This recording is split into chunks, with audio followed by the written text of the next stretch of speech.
performance. Yeah. A lot of people are saying that the changes that were made, taking away his aggressive come forward style, bombing out, balls to the wall style, hurt him.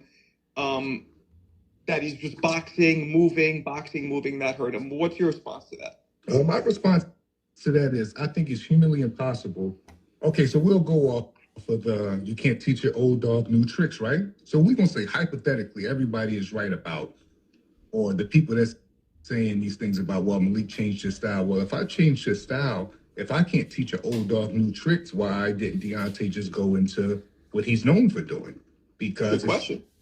Like, you get what I'm saying? And the answer is he just had a bad night in the office. It wasn't my fault. It wasn't Shelly Finkel's fault. It wasn't JD's fault. It wasn't Joey Scott's fault. Sometimes a fighter just have a bad night under the lights. And we could search and look for these answers, but I would understand people a lot more if after he knocked Helenius out cold off the back foot and was disengaging the same way he was doing, I didn't hear people saying, why is Malik Scott changing his style then? Because, and the reason that they didn't is because I understand that human beings are big on results. I am too. But at the same time, you have to have some form of understanding with results. I've never seen Robert Helenius, I've never seen no fighter in the history of this sport get knocked out cold frozen by a fighter off the back foot the way that we did Robert Helenius. Yeah. I was at that fight. That was wild. Yeah, that was wild. And we got a good result from that system that we did then.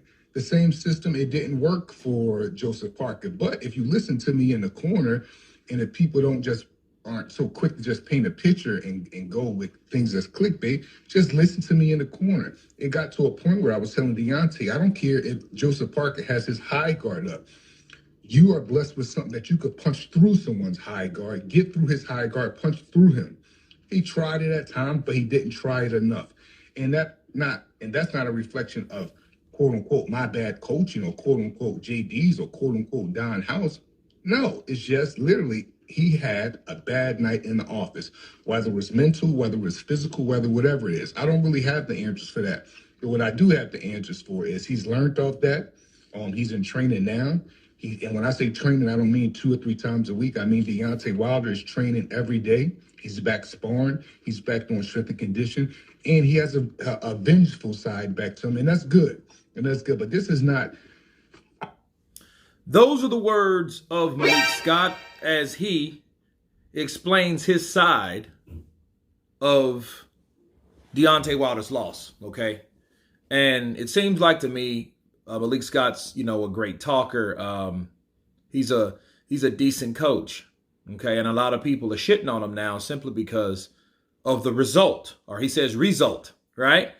And it makes a lot of sense because a lot of people, and look, I'm a big advocate of people going after trainers and looking at trainers in the wrong light. The fighter's got to perform at the end of the day. Okay, a trainer is not a puppet on a string and the fighter's a string. He's not doing this and that. He can only instruct him, advise him, persuade him, yell at him to get that fight or to do a particular thing. It's up to the fighter for that to click on what that trainer is telling him to do. And he's saying, hey, you got the God-given gift, punch through the gloves. Wilder wasn't doing that. However, this analogy may piss a lot of people off, but it's true. A lot of times, monkey see, monkey do. Bars. Okay? And it did seem like Wilder was emulating a Malik Scott-like style. Now, regardless of what Malik Scott wanted Wilder to do, he didn't do it. So he was doing what he was used to seeing. And he was like, okay, this is pretty easy. I'm tall, I'm long, you know what I mean? But he wasn't using the jab like he's supposed to, because here's the problem with Wilder.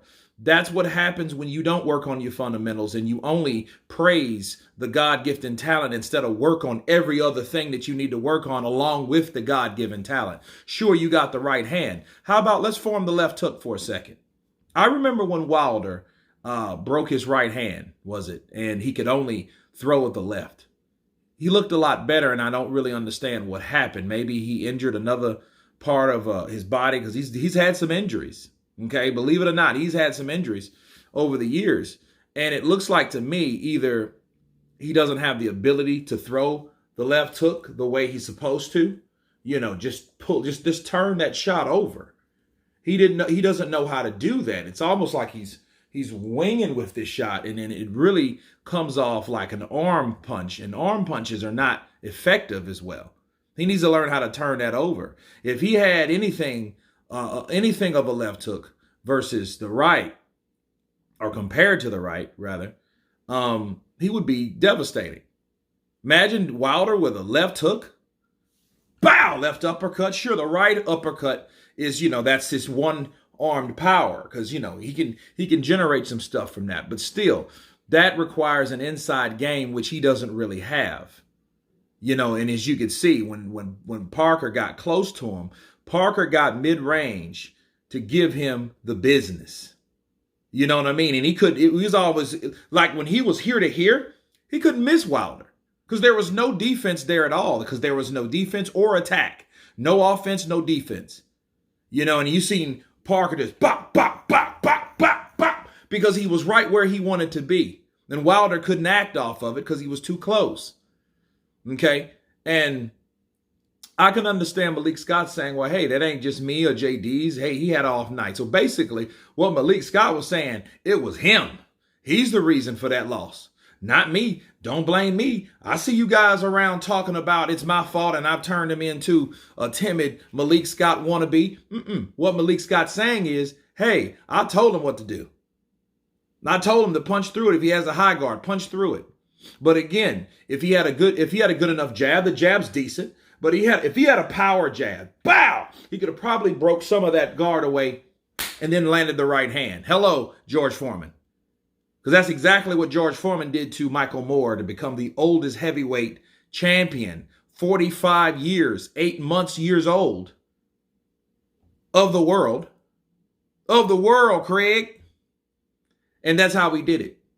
The high guard was up. He took a shot. Then he took another shot in the same direction. That's what they were waiting for. And it's talking about Robert Helenius. Robert Helenius, I think, it was on his way out. Robert Helenius was 100% absolutely a tune-up. And when Wilder hit him, he showed the power, but then I think the power saved him.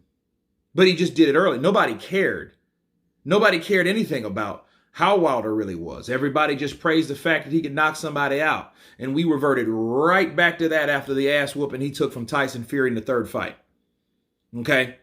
Now he moves up in opposition and the same things happen. The same things are going to happen if you don't have any evidence of your fighter progressing, and we didn't see that. Now, what we did here, before I cut off that interview, shout out to Marco Boxing. He got the interview with Malik Scott, so shout out to him and his channel. He assured, hey, he needed that mentality back. He needed that vengefulness back. He's in training now. He's training every day versus 2 or 3 times a day, and he's ready and he's learned from it and all this, that, and the other. Well, what does that mean? Who is he going to fight? But it is a good thing. That a man that's training like Malik Scott says he is can't be retiring. That's the important factor in this whole equation. You guys tell me what you think of Malik Scott saying, it ain't my fault. That Deontay Wilder bottled it that night and came up short. He had a bad day at the office. Of course, please subscribe. And you guys been Counterpunch.